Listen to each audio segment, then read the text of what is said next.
The golden stories में आपका स्वागत है। आइए सुनते हैं आंतोन चेखव की रूसी कहानी शत्रु। सितंबर की एक अंधेरी रात थी। डॉक्टर किरिलोव के इकलौते 6 वर्षीय पुत्र आंद्रेई की 9 बजे के थोड़ी देर बाद डिप्थीरिया से मृत्यु हो गई। डॉक्टर की पत्नी बच्चे के पलंग के पास गहरे शोक व निराशा में घुटनों के बल बैठी हुई थी। तभी दरवाजे की घंटी कर्कश आवाज में बज उठी। घर के नौकर सुबह ही घर से बाहर भेज दिए गए थे, क्योंकि डिप्थीरिया छूत से फैलने वाला रोग है। किरिलोव ने कमीज पहनी हुई थी। उसके कोट के बटन खुले थे। उसका चेहरा गीला और उसके बिन पूछे हाथ कार्बोलिक से झुलसे हुए थे। वे वैसे ही दरवाजा खोलने चल दिया। ड्योढ़ी के अंधेरे में डॉक्टर को आगंतुक का जो रूप दिखा वह था औसत कद, सफेद गुलूबंद, बड़ा और इतना पीला पड़ा हुआ चेहरा कि लगता था जैसे कमरे में उससे रोशनी आ गई हो। क्या डॉक्टर साहब घर पर हैं? आगंतुक के स्वर में जल्दी थी। हाँ, आप क्या चाहते हैं? किरिलोव ने उत्तर दिया। ओह, आपसे मिलकर खुशी हुई।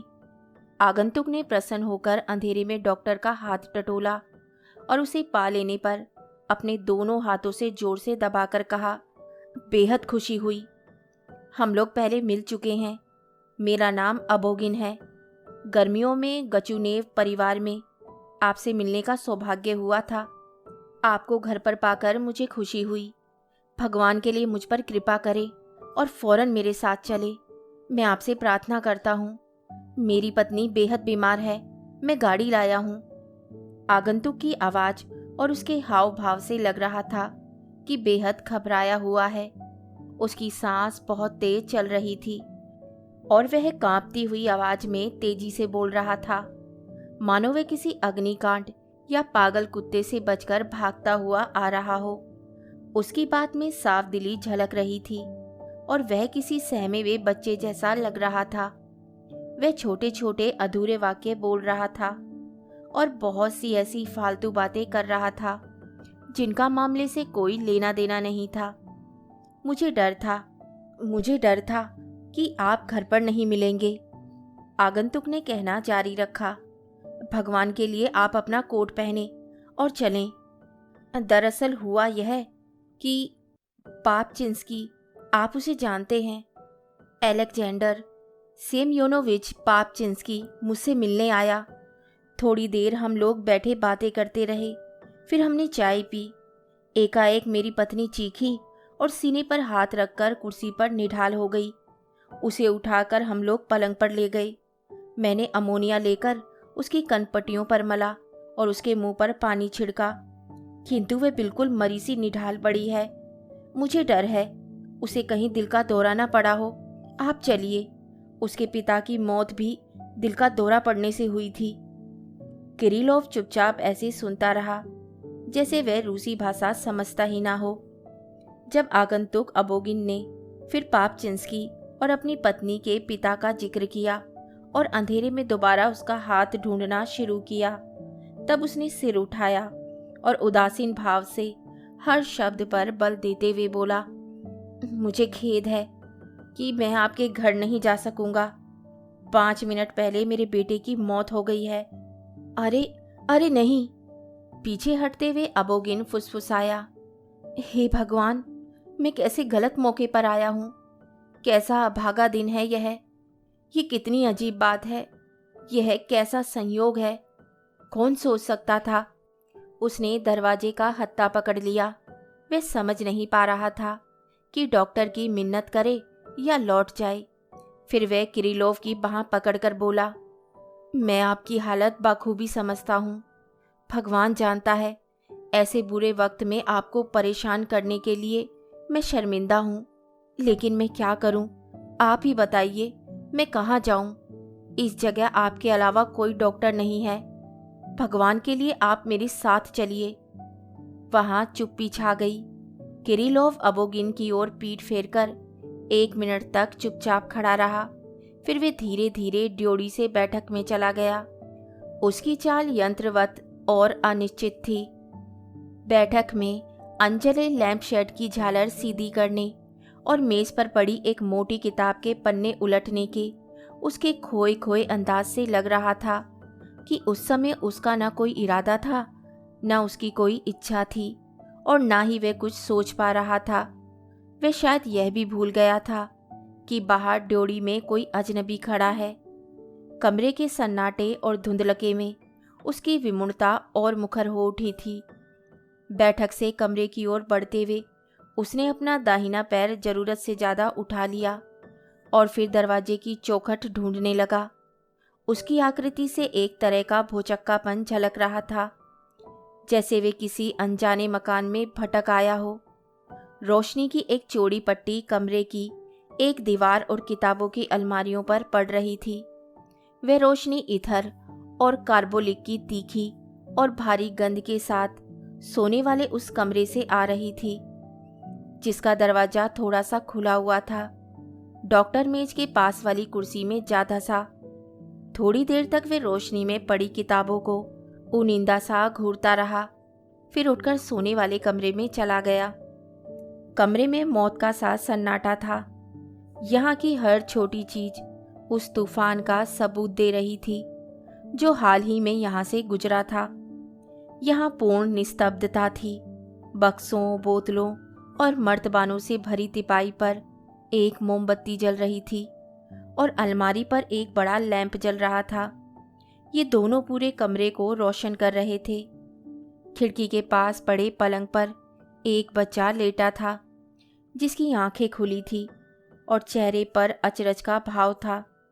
वह हिलडुल नहीं पा रहा था, किंतु उसकी खुली आंखें हर पल काली पड़कर उसके माथे में ही गहरी धंसती जा रही थी। उसकी माँ उसकी देह पर हाथ रखे बिस्तर में मुंह छिपाए पलंग के पास झुकी बैठी थी। वह पलंग से पूरी तरह चिपटी हुई थी। डॉक्टर मातम में झुकी बैठी अपनी पत्नी की बगल में आ खड़ा हुआ।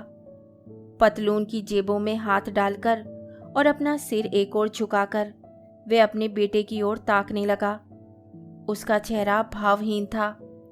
केवल उसकी दाढ़ी पर चमक रही बूंदें ही इस बात की गवाही दे रही थी कि वह अभी रोया है। कमरे की उदास निस्तब्धता में एक अजीब सौंदर्य था जो केवल संगीत द्वारा ही अभिव्यक्त किया जा सकता था। किरिलोव और उनकी पत्नी चुप थे। वे रोए नहीं। इस बच्चे के गुजर जाने के साथ उनका संतान पाने का स्वप्न भी वैसे ही विदा हो चुका था, जैसे अपने समय से उनका यौवन विदा हो गया था। डॉक्टर की उम्र 44 साल की थी। उसके बाल अभी से पक गए थे और वे बूढ़ा लगता था। उसकी मुरझाई हुई पत्नी 35 वर्ष की थी। आंद्रेई उनकी एकमात्र संतान थी। अपनी पत्नी के विपरीत डॉक्टर एक ऐसा व्यक्ति था जो मानसिक कष्ट के समय कुछ कर डालने की जरूरत महसूस करता था। कुछ मिनट अपनी पत्नी के पास खड़े रहने के बाद वह सोने वाले कमरे से बाहर आ गया। अपना दाहिना पैर उसी तरह जरूरत से ज़्यादा उठाते हुए वह एक छोटे से कमरे में गया जहाँ एक बड़ा सोफा पड़ा था। वहाँ से होता हुआ वह रसोई में गया। रसोई और अलाव घर के पास टहलते हुए वे झुककर एक छोटे से दरवाजे में घुसा और ड्योढ़ी में निकल आया। यहाँ उसका सामना गुलूबंद पहने और फीके चेहरे वाले उस व्यक्ति से दोबारा हो गया। आखिर आप आ गए। दरवाजे के हत्थे पर हाथ रखते हुए अबोगिन ने लंबी सांस लेकर कहा, भगवान के लिए चलिए। डॉक्टर चौंक गया। उसने अबोगिन की ओर देखा और उसे याद आ गया। फिर जैसे इस दुनिया में लौटते हुए उसने कहा, अजीब बात है। अपने गुलूबंद पर हाथ रखकर मिन्नत भरी आवाज में अबोगिन बोला, डॉक्टर साहब, मैं आपकी हालत अच्छी तरह समझ रहा हूँ। मैं पत्थर दिल आदमी नहीं हूँ। मुझे आपसे पूरी हमदर्दी है, पर मैं आपसे अपने लिए प्रार्थना नहीं कर रहा हूँ। वहाँ मेरी पत्नी मर रही है। यदि आपने उसकी वह हृदय विदारक चीख सुनी होती उसका वे जर्द चेहरा देखा होता तो आप मेरे इस अनुनय विनय को समझ सकते। हे ईश्वर, मुझे लगा कि आप कपड़े पहनने गए हैं। डॉक्टर साहब, समय बहुत कीमती है, मैं हाथ जोड़ता हूँ, आप मेरे साथ चलिए। किंतु बैठक की ओर बढ़ते हुए डॉक्टर ने एक एक शब्द पर बल देते हुए दोबारा कहा, मैं आपके साथ नहीं जा सकता। अबोगिन उसके पीछे पीछे गया और उसने डॉक्टर की बांह पकड़ ली। मैं समझ रहा हूँ कि आप सचमुच बहुत दुखी हैं, लेकिन मैं मामूली दांत दर्द के इलाज या किसी रोग के लक्षण पूछने मात्र के लिए तो आपसे चलने की जिद नहीं कर रहा। वह याचना भरी आवाज में बोला, मैं आपसे एक इंसान का जीवन बचाने के लिए कह रहा हूँ। यह जीवन व्यक्तिगत शोक के ऊपर है। डॉक्टर साहब, अब आप मेरे साथ चलिए। मानवता के नाम पर मैं आपसे बहादुरी दिखाने और धीरज रखने की प्रार्थना कर रहा हूँ। मानवता? मानवता यह एक दुधारी तलवार है, किरिलोव ने झुंझलाकर कहा। इसी मानवता के नाम पर मैं आपसे कहता हूँ कि आप मुझे मत ले जाइए। यह सचमुच अजीब बात है। यहाँ मेरे लिए खड़ा होना भी मुश्किल हो रहा है और आप हैं कि मुझे मानवता शब्द से धमका रहे हैं। इस समय मैं कोई भी काम करने के काबिल नहीं हूँ। मैं किसी भी तरह आपके साथ चलने के लिए राजी नहीं। दूसरी बात, यहाँ और कोई नहीं है जिसे मैं अपनी पत्नी के पास छोड़कर जा सकूं। नहीं, नहीं, नहीं। किरिलोव एक कदम पीछे हट गया और हाथ हिलाते हुए इनकार करने लगा। आप मुझे जाने को ना कहें। फिर एकाएक वे घबराकर बोला, मुझे क्षमा करें। आचरण संहिता के 13वें खंड के मुताबिक मैं आपके साथ जाने को बाध्य हूं। आपको हक है कि आप मेरे कोट का कॉलर पकड़कर मुझे घसीट कर ले जाएं। अच्छी बात है, आप बेशक यही करें, लेकिन अभी मैं कोई भी काम करने के काबिल नहीं हूं। मैं अभी बोल भी नहीं पा रहा। मुझे क्षमा करें। डॉक्टर साहब, ऐसा ना कहें। उसकी बांह ना छोड़ते हुए अबोगिन ने कहा, मुझे आपके 13वें खंड से क्या लेना देना। आपकी इच्छा के खिलाफ अपने साथ चलने के लिए आपको मजबूर करने का मुझे कोई अधिकार नहीं। अगर आप चलने को राजी हैं तो ठीक, अगर नहीं तो मजबूरी में मैं आपके दिल से विनती करता हूँ। एक युवती मर रही है। आप कहते हैं कि आपके बेटे की अभी अभी मौत हुई है। ऐसी स्थिति में तो आपको मेरी तकलीफ औरों से ज़्यादा समझनी चाहिए। किरिलोव चुपचाप खड़ा रहा। उधर अबोगिन डॉक्टर के महान पेशे और उससे जुड़े त्याग और तपस्या आदि के बारे में बोलता रहा। आखिर डॉक्टर ने रुखाई से पूछा, क्या ज़्यादा दूर जाना होगा? बस 13-14 मील। मेरे घोड़े बहुत बढ़िया हैं डॉक्टर साहब, कसम से। वे केवल 1 घंटे में आपको वापस पहुंचा देंगे, बस घंटे भर में। डॉक्टर पर डॉक्टरी के पेशे और मानवता के संबंध में कही गई बातों से ज़्यादा असर इन आखिरी शब्दों का पड़ा। एक पल सोचने के बाद उसने उसास भरकर कहा, ठीक है, चलो चलें। फिर वे तेजी से कमरे में घुसा। अब उसकी चाल स्थिर थी। पल भर बाद वे अपना डॉक्टरी पेशे वाला कोट पहनकर वापस लौट आया। अबोगिन छोटे छोटे डग भरता हुआ उसके साथ चलने लगा और कोट ठीक से पहनने में उसकी मदद करने लगा। फिर दोनों साथ साथ घर से बाहर निकल आए। बाहर अंधेरा था, लेकिन उतना गहरा नहीं जितना ड्योढ़ी में था। आप यकीन मानिए, आपकी उदारता की कद्र करना मैं जानता हूँ। गाड़ी में डॉक्टर को बैठाते हुए वह बोला, लूका भाई, तुम जितनी तेज से हाँक सकते हो हाँको, भगवान के लिए जल्दी करो। कोचवान ने घोड़े सरपट दौड़ा दिए। पूरे रास्ते किरिलोव और अबोगिन चुप रहे। अबोगिन केवल एक बार गहरी सांस लेकर बुदबुदाया, कैसी विकट और दारुण परिस्थिति है। जो अपने करीबी हैं उन पर इतना प्रेम कभी नहीं उमड़ता जितना तब जब उन्हें खो देने का डर पैदा हो जाता है। जब नदी पार करने के लिए गाड़ी धीमी हुई, किरीलोव एकाएक चौंक पड़ा। लगा जैसे पानी के छप छप की आवाज़ सुनकर वे दूर कहीं से वापस आ गया हो। वे अपनी जगह हिलने डुलने लगा। फिर वे उदास स्वर में बोला, देखो, मुझे जाने दो, मैं बाद में आ जाऊंगा। मैं केवल अपने सहायक को अपनी पत्नी के पास भेजना चाहता हूँ। वे इस समय बिल्कुल अकेली रह गई है। दूसरी ओर गाड़ी जैसे जैसे अपने मुकाम पर पहुंच रही थी, अबोगिन और अधिक धैर्यहीन होता जा रहा था। कभी वे उठ जाता, कभी बैठता, कभी चौंक कर उछल पड़ता, तो कभी कोचवान के कंधे के ऊपर से आगे ताकता। अंत में गाड़ी जब धारीदार किरमिच के पर्दे से सजे ओसारे में जाकर रुकी, उसने जल्दी और जोर से सांस लेते हुए दूसरी मंजिल की खिड़कियों की ओर देखा, जिनसे रोशनी आ रही थी। यदि कुछ हो गया हो तो मैं सह नहीं पाऊंगा, अबोगिन ने डॉक्टर के साथ ड्योढ़ी की ओर बढ़ते हुए घबराहट में हाथ मलते हुए कहा। लेकिन परेशानी वाली कोई आवाज़ नहीं आ रही, इसलिए अब तक सब ठीक होगा। सन्नाटे में कुछ सुन पाने के लिए कान लगाए हुए वह बोला। ड्योढ़ी में भी बोलने की कोई आवाज़ सुनाई नहीं पड़ रही थी और समूचा घर तेज रोशनी के बावजूद सोया हुआ सा लग रहा था। सीढ़ियाँ चढ़ते हुए उसने कहा, ना तो कोई आवाज़ आ रही है, ना ही कोई दिखाई पड़ रहा है। कहीं कोई हलचल भी नहीं है। भगवान करे। वे दोनों ड्योढ़ी से होते हुए हॉल में पहुंचे, जहां एक काला पियानो रखा हुआ था और छत से फानुस लटक रहा था। यहां से अबोगिन डॉक्टर को एक छोटे दीवान खाने में ले गया और आरामदेह और आकर्षक ढंग से सजा हुआ था और जिसमें गुलाबी कांति सी झिलमिला रही थी। डॉक्टर साहब, आप यहाँ बैठें और इंतज़ार करें, अबोगिन ने कहा। मैं अभी आता हूँ, जरा जाकर देख लूँ और बता दूँ कि आप आ गए हैं। चारों ओर शांति थी। दूर दूर किसी कमरे की बैठक में किसी ने आह भरी, किसी अलमारी की शीशी का दरवाज़ा झनझनाया और फिर सन्नाटा छा गया।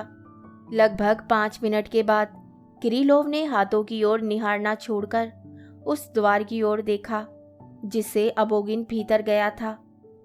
अबोगिन दरवाजे के पास खड़ा था, पर वह अबोगिन नहीं लग रहा था जो कमरे के भीतर गया था। उसके चेहरे पर स्याह परछाइयाँ तैर रही थी। अब उसकी छवि पहले जैसी साफ नहीं लग रही थी। उसके चेहरे पर विरक्ति के भाव सा कुछ आ गया था। पता नहीं वह डर था या शारीरिक कष्ट।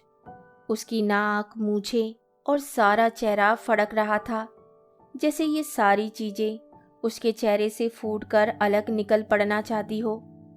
उसकी आंखों में पीड़ा भरी हुई थी और वह मानसिक रूप से उद्वेलित लग रहा था।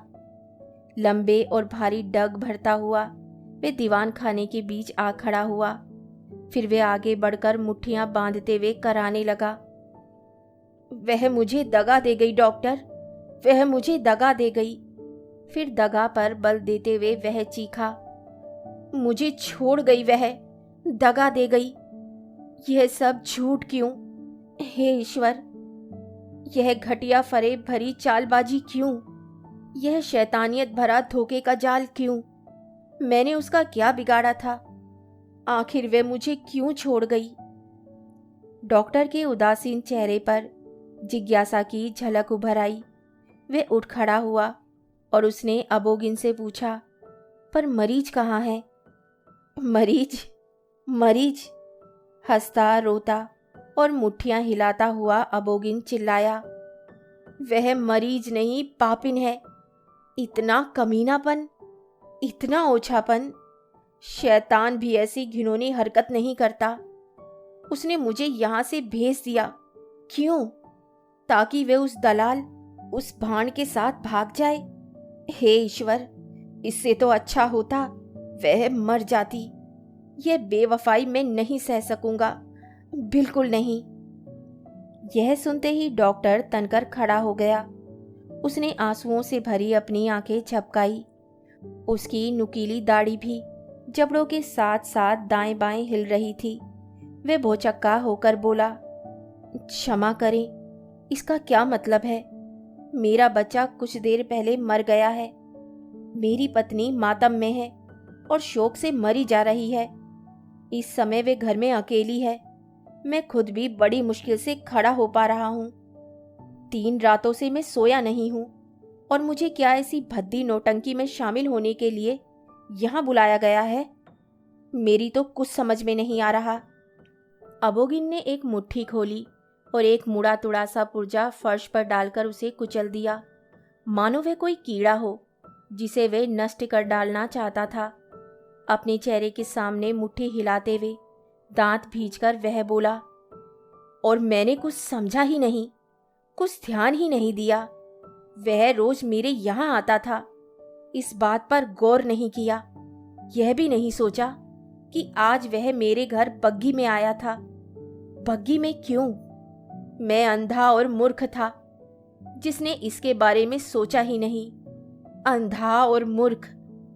उसके चेहरे से लग रहा था जैसे किसी ने उसके पैरों को कुचल दिया हो। डॉक्टर फिर बड़बड़ाया, मैं मेरी समझ में नहीं आता कि इस सब का मतलब क्या है। यह तो किसी इंसान की बेइज्जती करना हुआ, इंसान के दुख और वेदना का उपहास करना हुआ।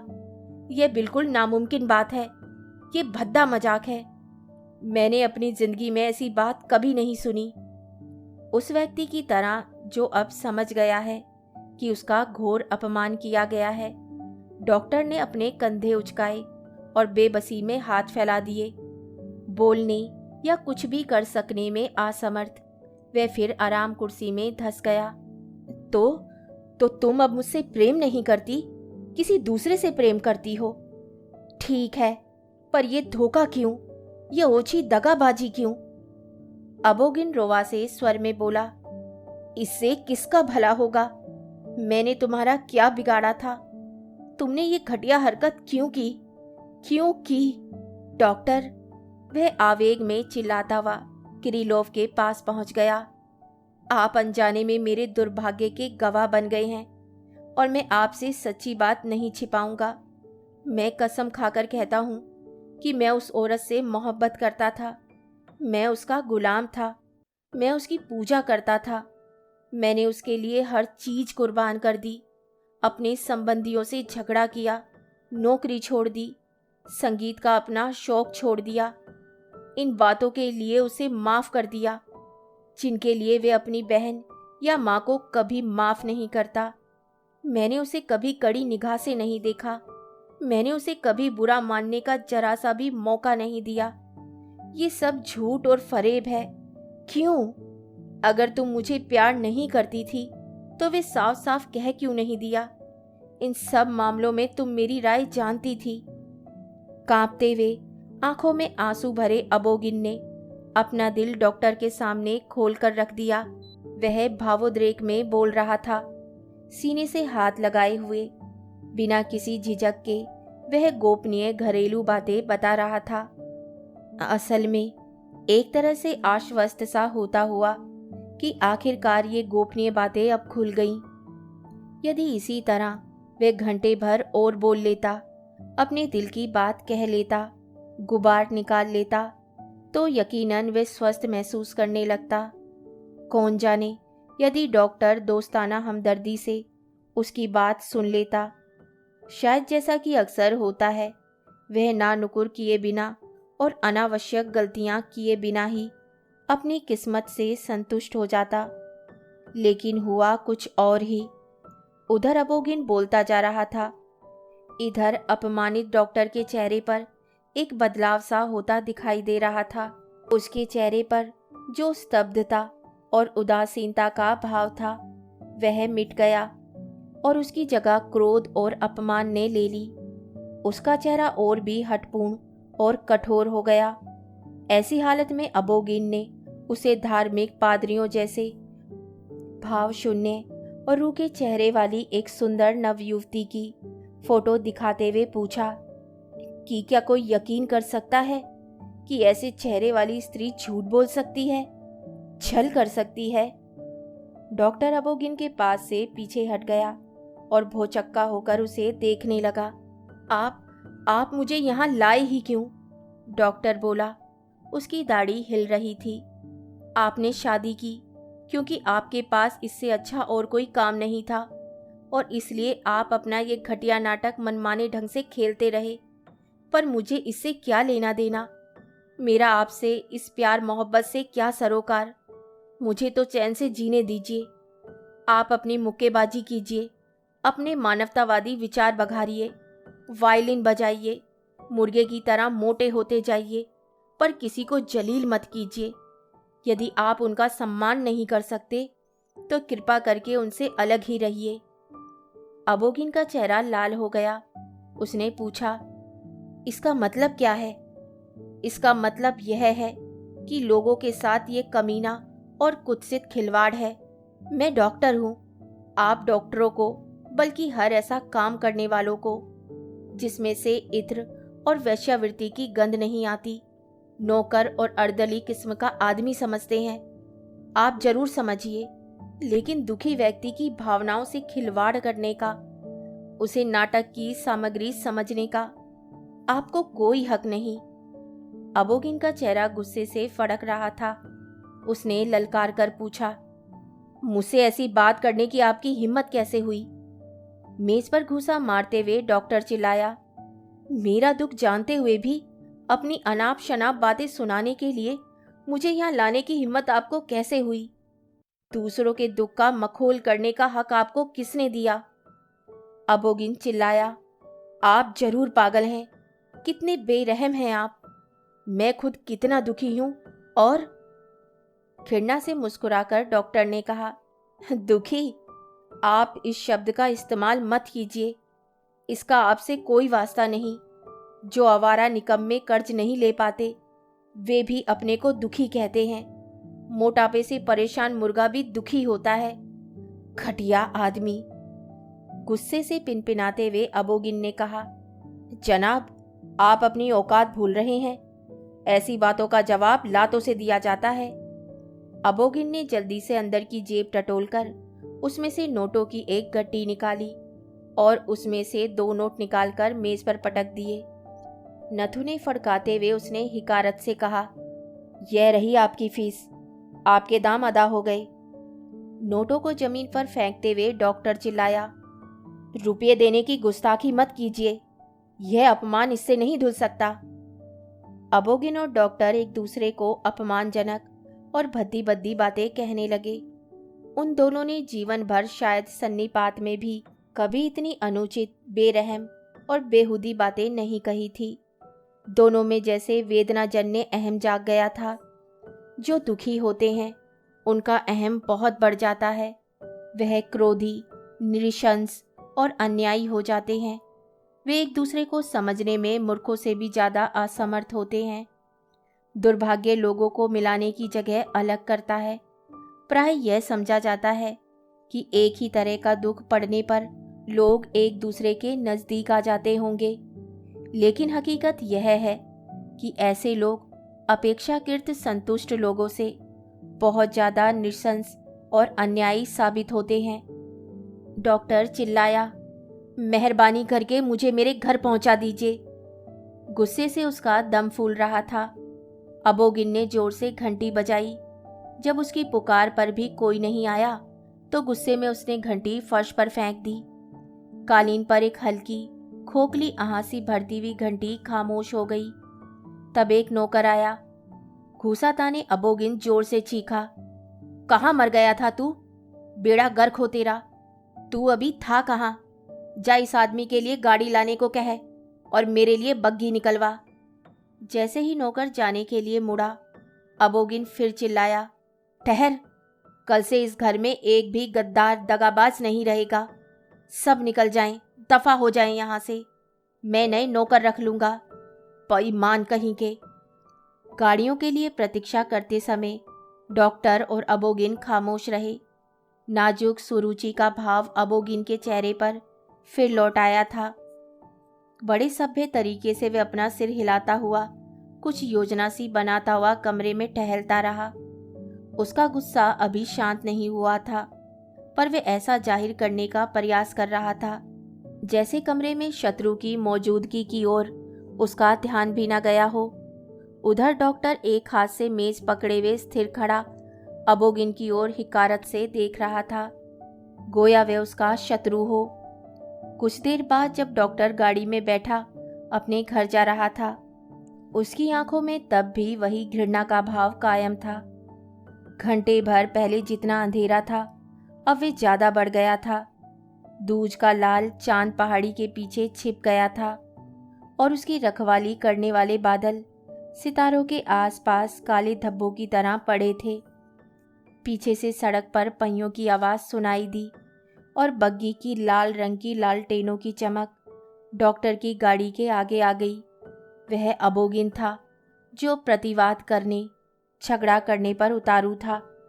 पूरे रास्ते डॉक्टर अपनी शोकाकुल पत्नी या अपने मृत पुत्र आंद्रेई के बारे में नहीं, बल्कि अबोगिन और उस घर में रहने वालों के बारे में सोचता रहा जिसे वह अभी छोड़कर आया था। उसके विचार निशंस और अन्यायपूर्ण थे। उसने मन ही मन अबोगिन, उसकी बीवी पापचिंस्की और सुगंधित गुलाबी उषा में रहने वाले सभी लोगों पर क्षोभ प्रकट किया और रास्ते भर बराबर इन लोगों के लिए नफरत और हिकारत की बातें सोचता रहा, यहाँ तक कि उसके दिल में दर्द होने लगा और ऐसे लोगों के प्रति ऐसा ही दृष्टिकोण उसके जहन में स्थिर हो गया। वक्त गुजरेगा और किरिलोव का दुख भी गुजर जाएगा, किंतु ये अन्यायपूर्ण दृष्टिकोण डॉक्टर के साथ हमेशा रहेगा, जीवन भर, उसकी मृत्यु के दिन तक। कहानी सुनने के लिए धन्यवाद। तो इसी के साथ मैं आपसे विदा लेती हूँ और कल फिर मिलती हूँ एक नई कहानी के साथ।